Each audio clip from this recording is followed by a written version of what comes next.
Business Law and Regulations. Chapter 4, Limited Partnership.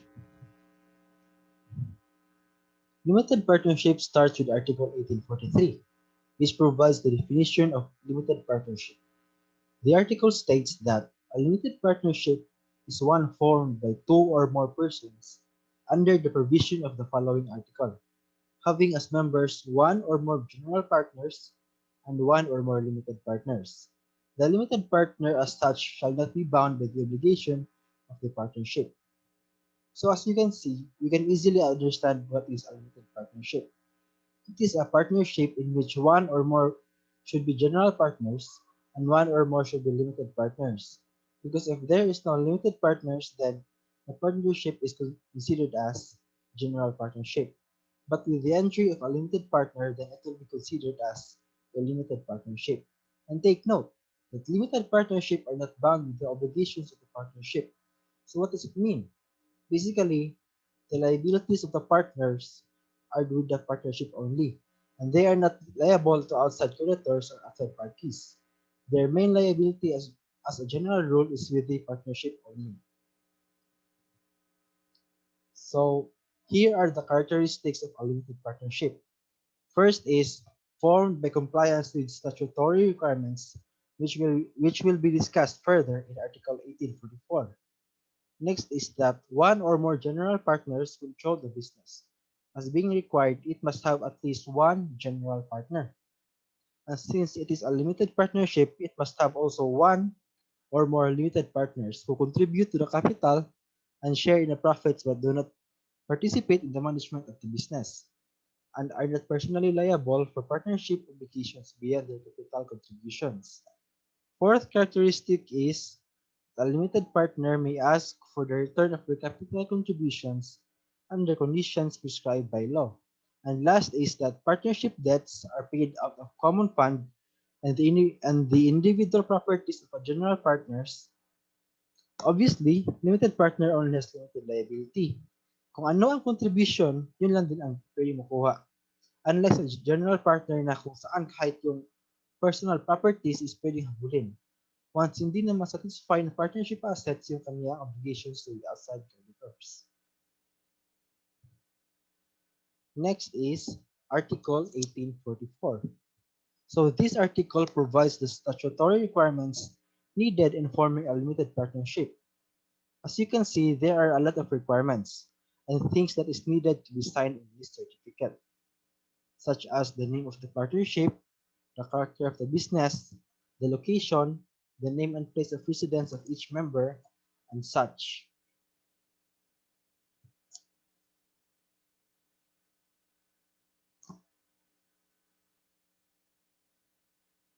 The next step is to file for record the certificate in the Office of the Securities and Exchange Commission. And a limited partnership is formed if there has been substantial compliance in good faith with the foregoing requirements.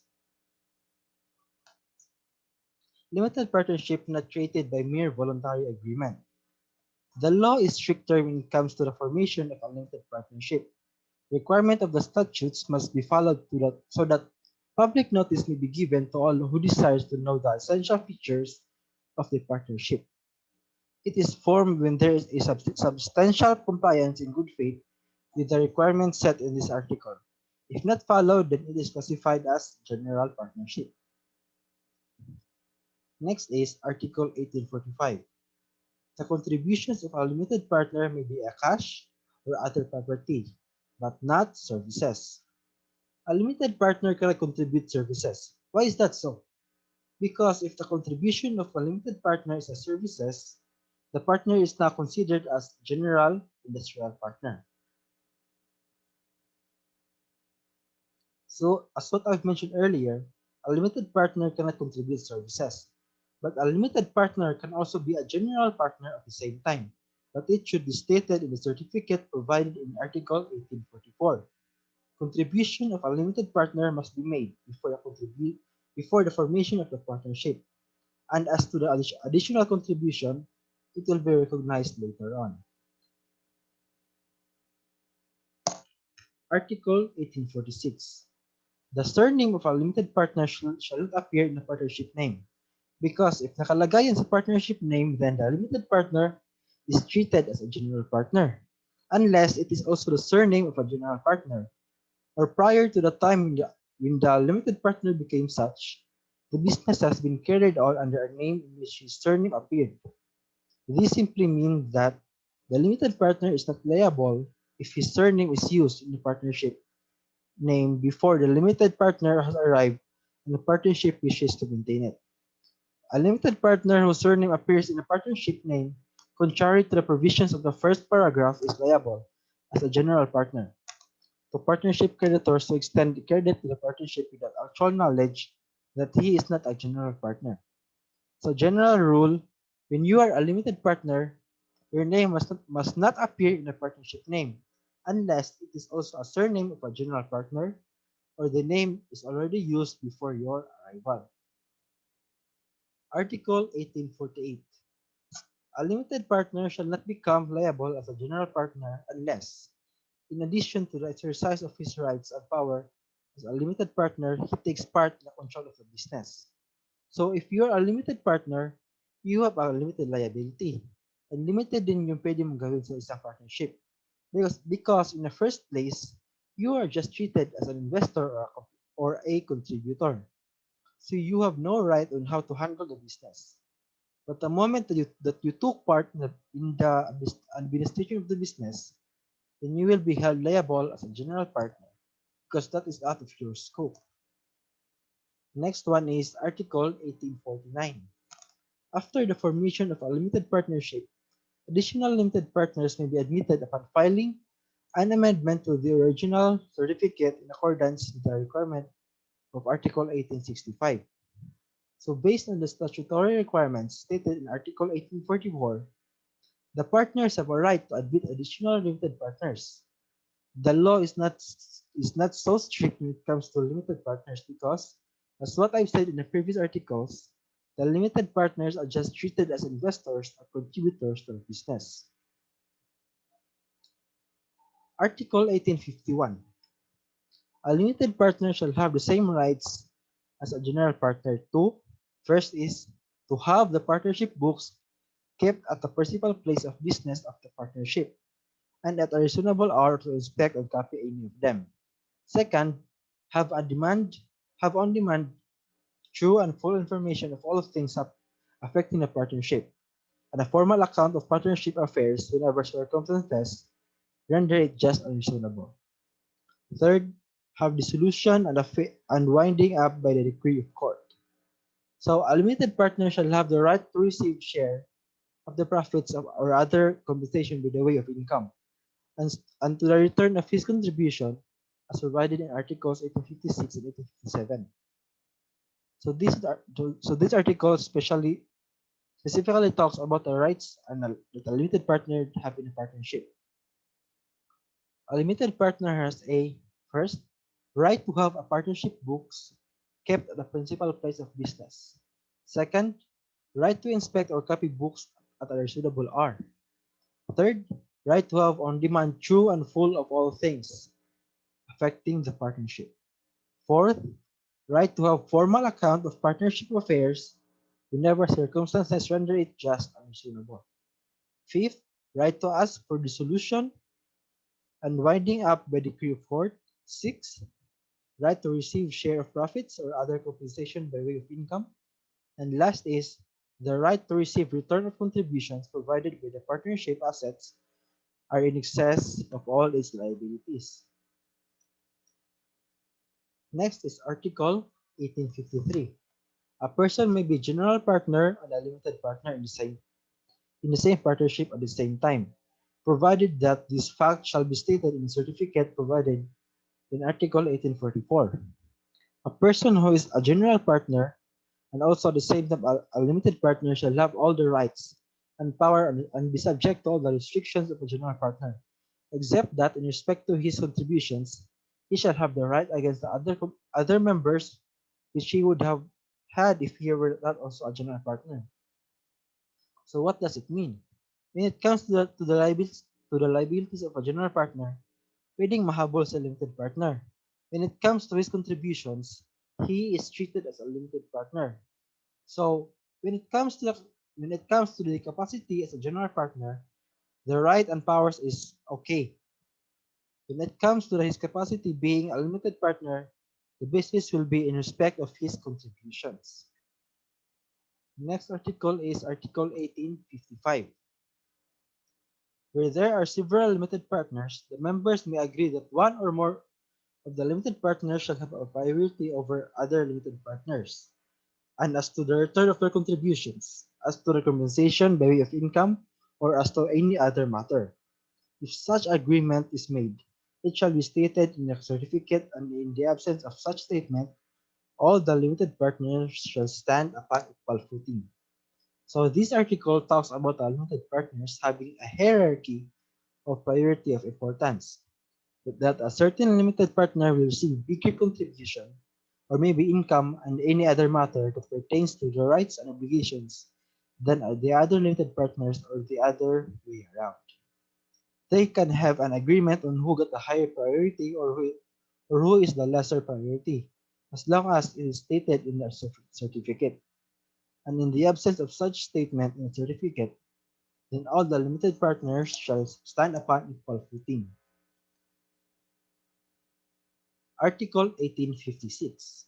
A limited partner may receive from his partnership the share of the profits or the compensation by the way of income stipulated for in the certificate, provided that after such payment is made, whether from the property of the partnership or that of the general partner, the partnership assets are in excess of all liabilities of the partnership except liabilities to limited partners on account of their contributions and to general partners. Basically, Article 1856 talks about the right of a limited partner when it comes to their share in the profit or compensation by way of income. But there are still restrictions subject to limitations. So what are those limitations? So before the limited partner receive their shares, they first make sure that the partnership assets is enough to cover all the liabilities. It must not prejudice the rights of third persons or third party creditors. If there is an excess, then the partners may receive their compensation. And last of the articles of limited partnership is Article 1866. A contributor, unless he is a general partner, is not a proper party to proceedings by or against a partnership, except where the object is to enforce a limited partner's right against or liability to the partnership. So, according to this article, limited partner is just a mere contributor. He only has a limited liability, and limited partner doesn't care about the management and control of the business. So the general rule is that the liability of the limited partner is only to the extent of the partnership, which pertains to his contributions and not the creditor of the partnership. Because of that, limited partners have no right of action against third persons against whom the partnership have any enforceable claim. And if he is not a general partner, then he is not a proper party to the proceedings by or against the partnership. If a limited partner is a proper party, then he can enforce a right or liabilities by or against the partnership. So when does a limited partner a proper party? First is when the limited partner may maintain an action in his own name where the object is to enforce his individual rights against the partnership and to recover damages for violations of such right. Similarly, he is a proper party to a proceeding to enforce his liability to the partnership. Second is when an action at law may be maintained by the creditors of a firm against a limited partner to account for and restore sums withdrawn by him from the capital of the firm with outstanding debts and a voluntary dissolution. So I am done with limited partnership. So let's now move on to revised code,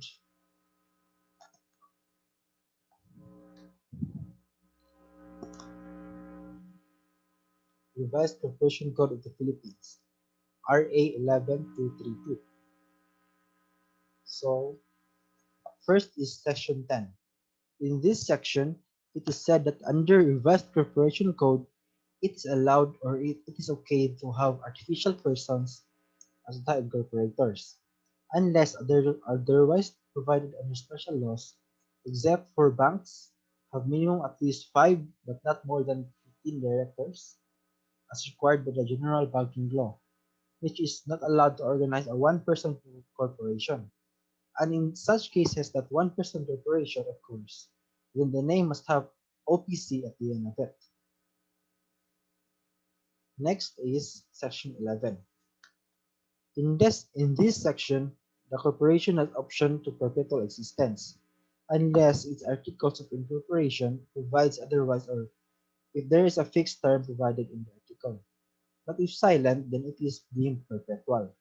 Corporation organized before revision of the code will be automatically deemed to have perpetual existence without amending the article to prove the extension of the corporate term, unless the stockholder elect the term, and if not, then it is deemed perpetual existence. Section 12, which states that in stock corporations, there is no requirement there is no required minimum capital stock unlike the old corporate code. It has minimum stocks. The revision removed the minimum number of subscription and paid up capital requirement unless provided by special laws such as general banking law if and only if there is increase in capital stocks that the corporation is required to pay 25% total subscription. Section 13. In this section, the contents of the articles of incorporations are found, and notes that secondary purposes must only support the main purpose. Section 15. Section 15, amendments of the articles. Amendment means to change. So it's about changing the contents of the article of incorporation. The change is not done so easily and must have a meeting with the board of directors. These are the three basic requirements. First is majority vote of the board of directors. Next is the written assent. And lastly is the approval by the Securities and Exchange Commission.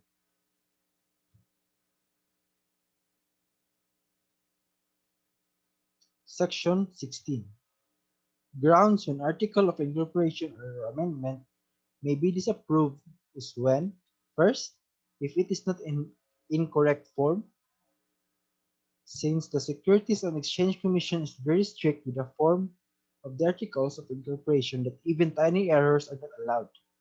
Next is when the purpose is unconstitutional, illegal, immoral, or contrary to the government laws and regulations. Third is when the amount of capital stock subscribed or paid is false. And lastly is if in compliance with required percentage of Filipino stock ownership of capital stock. Next section is section 17, corporate name. In this section, it's emphasized that the corporate name is not allowed if it is not distinguishable or if such name are protected by law, rules, and regulations.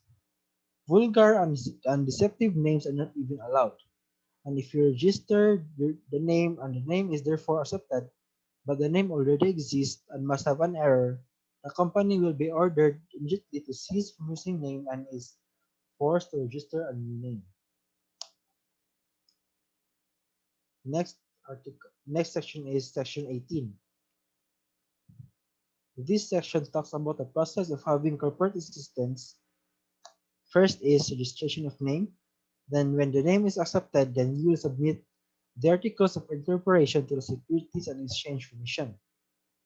If the Commission finds that the submitted documents and information are fully compliant with the requirements of the Code, relevant laws, rules, and regulations, the Commission shall issue the Certificate of Incorporation, and the life of the corporation commences during the issuance of Certificate of Incorporation. Then it will be already have corporate existence and juridical personality. Next is Section 19, de facto corporation. A corporation that has a good faith to incorporate have all the rights of a corporation, and must be something wrong with the documents sent to the Securities and Exchange Commission or about the formalities that allowed rather. They cannot be questioned to rights and validity. It is a corporation to the public but not to the government. Section 20. Corporation by estoppel refers to someone contracting and dealing with a business as if it were a corporation. Corporation by estoppel is not a corporation. It has no power or authorities and no certificate of incorporation. Section 31. Dealings of directors, trustees, or officers with the corporation. A contract of the corporation with one or more of its directors, trustees, officers, or their spouses and relatives within the fourth civil degree of consanguinity or affinity is voidable. This section talks about self-dealing or the taking of advantage of the position in a transaction acting in one's own interest. Section 34. Executive Committee is a mini board of directors, which consists of board of directors and has powers delegated by the BODs. They are created since there are times to call for a meeting and can't reach the quorum to do a valid corporate act. So the executive committee will act on behalf of the BOD, but there are exceptions where they cannot act on specific matters. Section 38. Preemptive right is the right to buy new shares in any future issue of the company's common stock before the shares are available to the public, unless such right is denied by the Articles of Incorporation or an amendment thereto, provided that such preemptive right shall not extend to the shares issued in compliance with laws requiring stock offerings or minimum stock ownership by the public, or to shares issued in good faith with the approval of the stockholders representing two-thirds of the outstanding capital stock in exchange of property needed for corporate purposes or in payment of a previously conducted debt. And last is Section 59, Subscription Contract. Any contract for the acquisition of unissued stocks in an existing corporation or a corporation still to be formed shall be deemed a subscription within the meaning of this title, notwithstanding that the fact that the parties refer to it as a purchase or some other contract. What is a subscription? It is when a shareholder or stockholder would like to acquire something from the corporation. However, if a person buys from a shareholder or stockholder, then that would be considered a sale or purchase and not a subscription. Thank you and happy holidays. That's all. Thank you.